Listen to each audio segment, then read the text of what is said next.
Palestinian police escorting aid trucks in Gaza are being regularly attacked by Israel's military.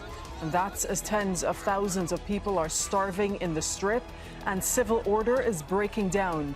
So is Benjamin Netanyahu's government creating a security vacuum in Gaza? And if so, why?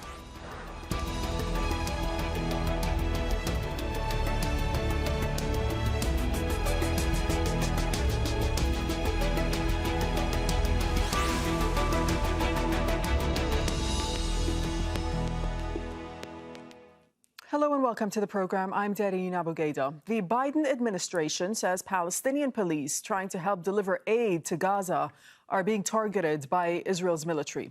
And they're among others in positions of authority like journalists, doctors and ambulance workers who've all been repeatedly attacked along with civilians. And this comes on top of the destruction of infrastructure from the north to the south, including hospitals, schools, roads, communication networks, and the water system. It's part of a deepening humanitarian catastrophe as tens of thousands of people are starving and heavy fighting is continuing to take lives. So why is Israel systematically targeting all arms of Palestinian Authority in Gaza? And what does this mean for the future governance of the Strip? We have plenty to discuss with our guests, but first, this report. U.S. officials are urging Israel to stop attacking Palestinian police trying to ensure the safety of aid trucks. Israeli airstrikes on offices have hindered the delivery of essential supplies. And the U.S. says that's allowing armed groups to seize control in the Strip, especially in the north.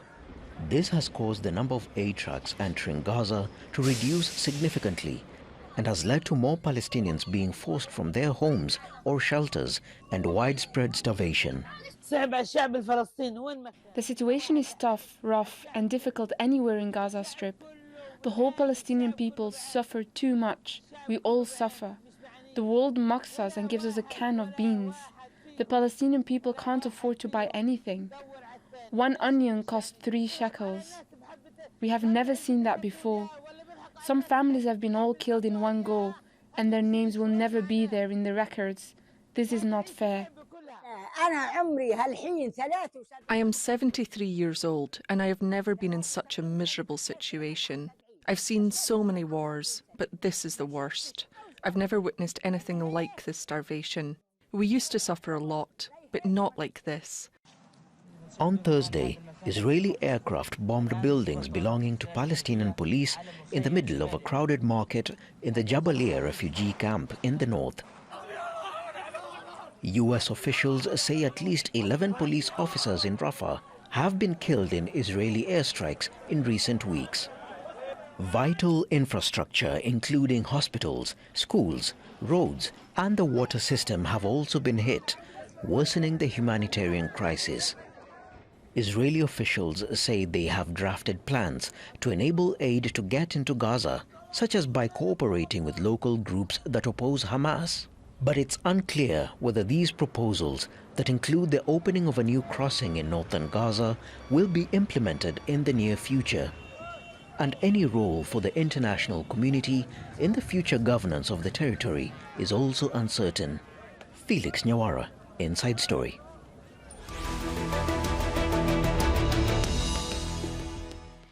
Okay, let's bring in our panel of guests to unpack this situation, which has crucial consequences for the people of Gaza, as well as global politics. Joining us from London is Gunness, who is a spokesman for UNRWA during previous Israeli attacks on the Strip. And he's now the director of the Myanmar Accountability Project. In Ramallah, in the occupied West Bank, Walid Habbas is a researcher at the Palestinian Forum for Israeli Studies. His work focuses on colonial structures placed by Israel on the occupied territories. And joining us from The Hague is Sultan Barakat, who's a professor of public policy at Hamad bin Khalifa University here in Qatar. Gentlemen, welcome to the program. Thanks so much for your time. Walid in Ramallah, if I may start with you. Is Israel deliberately targeting the aid workers, the police in the Gaza Strip, as well as other people in positions of authority?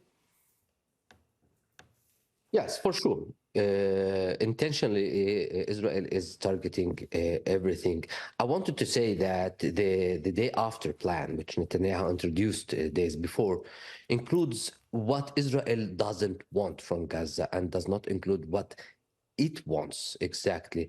And therefore, if I may analyze the situation, Israel is trying to... Let me just stop you right there for just a moment, Walid, because we're going to talk about the plan that Netanyahu has submitted to Security Cabinet when it comes to the day after. But first, let's just look at these attacks. Why do you say that Israel is deliberately targeting these people? What do you base that on? Because Israel wants to deprive Hamas from three important things. First, the administration of the civilian affairs, including, of course, later on the education and the healthcare, but currently any type of administration inside Gaza Strip. The second thing is the reconstruction process. And the third thing is the humanitarian aids and money. And by the way, this is why also UNRWA is targeting in a way or another. So showing like having Israeli civilian police by Hamas controlling the aids that coming inside Gaza is one of the targets that Israel have been, like in the last 2 weeks, Israel have decreased the number of trucks entering Gaza very sharply, and one of the reasons is that there is no official party inside Gaza to receive these aids and to distribute them. If we want to connect this to the current negotiations in Paris, Israel uses this as a strategic tool to impose pressure on Hamas, of course, because in this way Israel aims at making a chasm, if I may say so, between the Gazan population and the government of Hamas, or the Hamas in general. This chasm will create like a humanitarian crisis because nobody is administrating the population in Gaza, and this is exactly what Israel wants to do to increase its pressure on Hamas. Okay, got it. Thank you so much, Walid, for that analysis from Ramallah. Chris Gunness in London. Look, you were the spokesman for UNRWA during previous Israeli attacks. So you've seen what happens during Israel's wars on Gaza. Have you seen this before? And do you share Walid's assessment that these are, in fact, deliberate attacks by Israel? Yes, and yes, I have seen these before, and I absolutely do agree with Walid's analysis.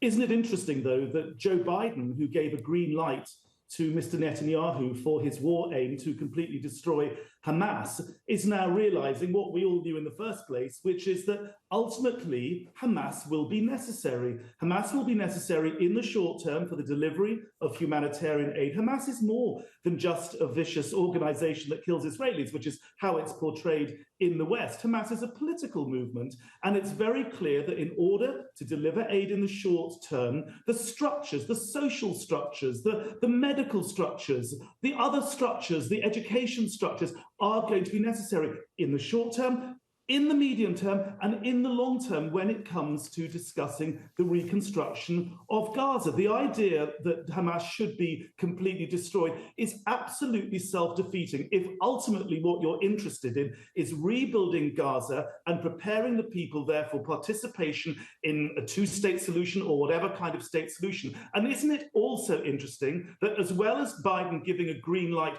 for destroying Hamas, the Americans are also giving a green light to destroying UNRWA. Now, if you destroy the Hamas political structures, as well as UNRWA's humanitarian aid structures, you are left with pretty much nothing. So I think we all need to wake up, and I think the American administration is waking up to the fact that this policy of underwriting Netanyahu's erroneous war aims are entirely self-defeating. The world should go back and remember what it was doing in 2005, 2006. At that time, the moderates, the technocrats, the businessmen within Hamas were being empowered to stand in elections. And guess what? They did stand in elections. The moderates in Hamas did very well. But what did the world do? Led by Israel, led by the Americans in the quartet, who took, of course, the UN's political office and all of the UN and the Russians and the Europeans as part of the quartet with them, they decided to isolate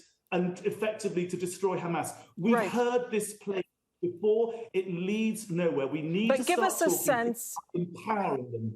Give us a sense, Chris Gunness, of what this means for the risk for the civilian population in Gaza as a result of all of this.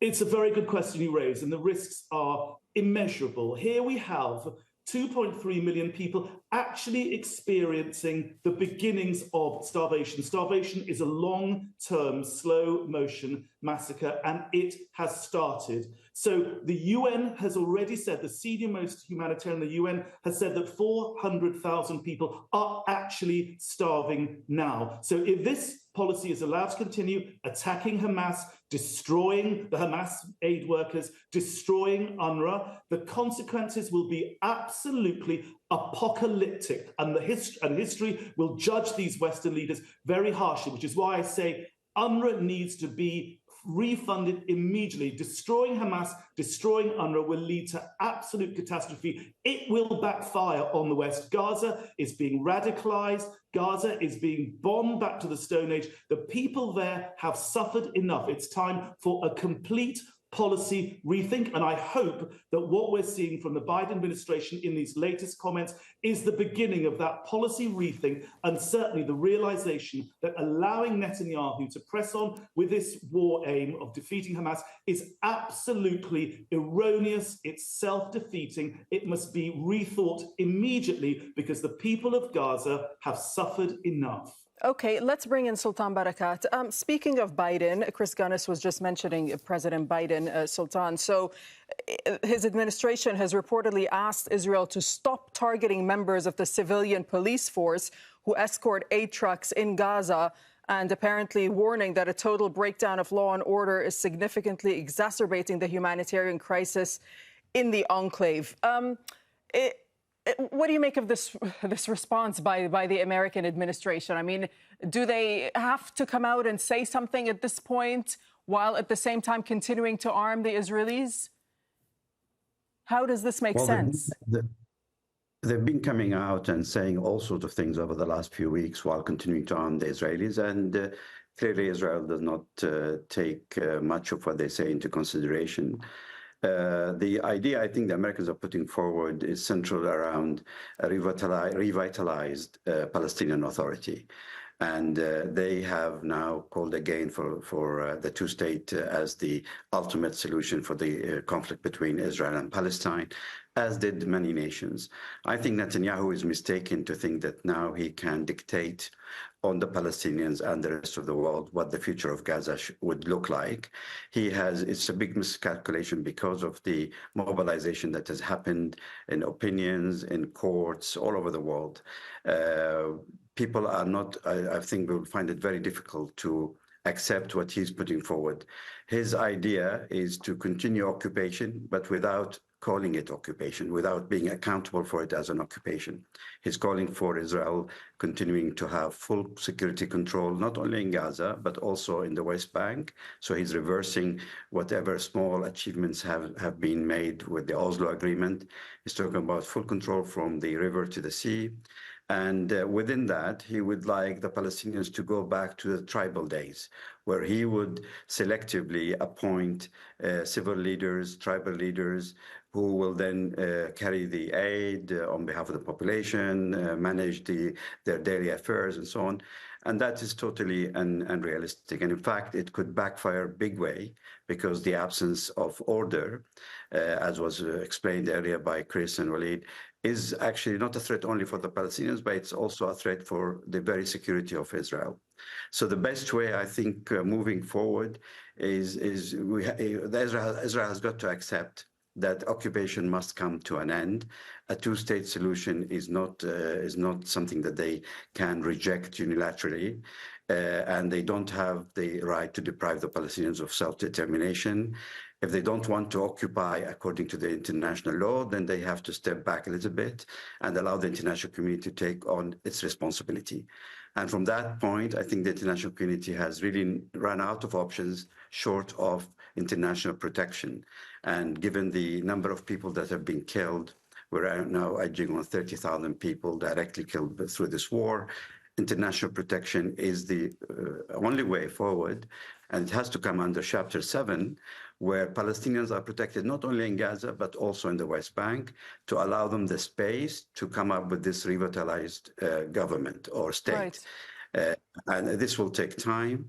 It could be a 2 or 3 or 4 year break, but it cannot be done under the administration or the military administration of the Israelis, because Israel has shown long enough history of very aggressive occupation, which many nations, if you were following, I'm now speaking to you from The Hague, have illustrated it one after the other over the last few days in The Hague. If you refer to the Qatari statement, for example, they've very clearly pointed out the nature of this occupation. It's not an ideal form of occupation that follows the law. Right. This occupation is determined to depopulate the area and push the Palestinians out and continue with Sultan, its... okay, I hear what you're saying about the occupation, because of course that is the context for everything that is happening here. But Walid raised a point earlier on, and he said that for Israel to destroy sort of the civil society and civil administration in Gaza, this is a strategic tool to pressure Hamas when it comes to any sorts of negotiations taking place. And we know now there have been negotiations, of course, in Paris. We wait to hear what comes out of those. Do you think that Israel, first of all, do you agree with that statement? And do you think that Israel is succeeding in pressuring Hamas in that way?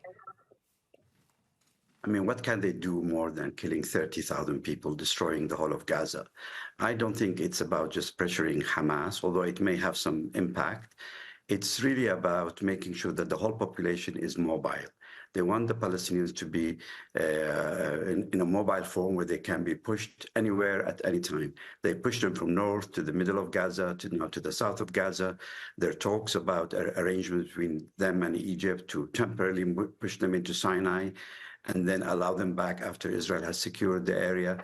All these scenarios, I think, are obviously illegal and unrealistic. And if anything, they're going to create a generation that will be full of more hatred to Israel than the one that has just passed. Israel, without changing fundamentally the way they address the Palestinian question, they can never have security. And they must get that into their minds. No way for the 2.5 million people to love the Israelis and live with them, as neighbors under the current circumstances. No one will do it. Okay. And we have seen much lesser sort of intensity conflicts around the world. And they were not able to reverse the level of hatred by simply allowing a small amount of aid here and there. Okay, Walid, we started out the show and you said that you wanted to address this Netanyahu's post-war Gaza plan. Now, part of the document states that, and I'm quoting here, that local elements with management experience will be responsible for civilian management and public order in Gaza, right? This is what Netanyahu is saying that he plans to do. And then we see this destruction of the civil society and civil administration in Gaza. Is there a link between the two? And talk to us about Netanyahu's plan and what you make of it. Yes, of course. And if you allow me, I want to summarize a little bit the history since 1967. And I want to refer you to Shlomo Gazit, which he was the second governor of the colonial administration in the West Bank and Gaza Strip. He put his book titled The Carrot and the Stick. And he says that Israel can only prevent the Palestinians from self-determination only if Israel administrates or controls or manage the Palestinian population. It manages the Palestinian population through an indirect colonial rule, whether it was like the villages leagues, the Palestinian Authority through international agreements, or whether with clans or families inside Gaza. This is the plan Netanyahu is talking about. Regardless, it is an indirect colonial rule in which a colonial bureaucracy, which is the military council led by the Israeli occupation forces, lead. The third component is the carrot and the stick, which means that these parties, which Israel wants to collaborate with, are to be rewarded, empowered if they adhere to Israeli security policy and its Israeli agenda, and they are punished and violence could be used against the population and these parties that controls or manages the Palestinians' affairs inside Gaza or West Bank, wherever, okay, this is the carrot and the stick. And we never saw like a much more violent stick than the genocidal war that we witnessed today. But if we talk about the day after Gaza, Netanyahu mentioned what he doesn't want in Gaza, but he never said what he really do want in Gaza. And the reason is that he left this intentionally. He wants to make a vacuum in order to re-engineer this colonial administration of the Gaza Strip. Of course, preserve the split between the Gaza and the West Bank. This discussion is a little bit different from discussing the occupation from the international law perspective. If we look at the colonial management of the Palestinian population, we see that Netanyahu's day after plan is part and parcel of a long doctrine started in 1967. Okay, let's bring in Chris Gunness. Chris, the Israeli military, when asked whether they were targeting police who are guarding aid convoys, had this response. The Israeli forces said, the IDF is operating to dismantle Hamas military capabilities. Elements involved in military activity may be targeted. What do you make of that response? Well, I am living proof of the disinformation and, frankly, the lies which the IDF have put out. I could write my PhD thesis about this. Those comments are simply not to be trusted. Reality, the number of civilians, women and children who have been killed belie that frankly insulting statement. But can I pick up on something which Sultan, I think, was saying quite rightly earlier, and that is about the right of the occupying power to have a role and a say in the political dispensation of what comes next, the so-called day after. What we have right now, which Sultan alluded to, is more than a quarter of the UN member states in The Hague right now at the ICJ asking for an urgent determination that the occupation is illegal twofold. First of all, in the way it's applied, the apartheid system, the arrests, the torture of children in the middle of the night, the blockade of Gaza, and now this genocide, but also existentially, that the occupation is illegal because it denies the Palestinians the right which all peoples have to self-determination. So the idea that the occupying power can determine who in Gaza decides on self-determination is a clear absurdity. And the other, I think, very valid point that Sultan made is about international protection. When you look at Rafah, when you look at 1.5 and growing number of people in a place which was intended to support life for 250,000 people. That's 6 times more than is there. Clearly, the protection of those people and the whole of Gaza needs to be taken out of the hands of the Israelis and put under international protection. Now, what does that mean precisely? We need to look back at what President Obama did after the Haiti earthquake in 2010. He signed an executive order, and within days, 20,000 US service and civilian personnel were on the ground. There were warships off the coast of Haiti. There were floating hospitals. There were aircraft carriers with helicopters ferrying people backwards and forwards. We need to establish 75,000 latrines, one latrine for 20 people. That's what the UN calculates. 1.5 million people. Do the math. That's 75,000 latrines. Tents for 8 people.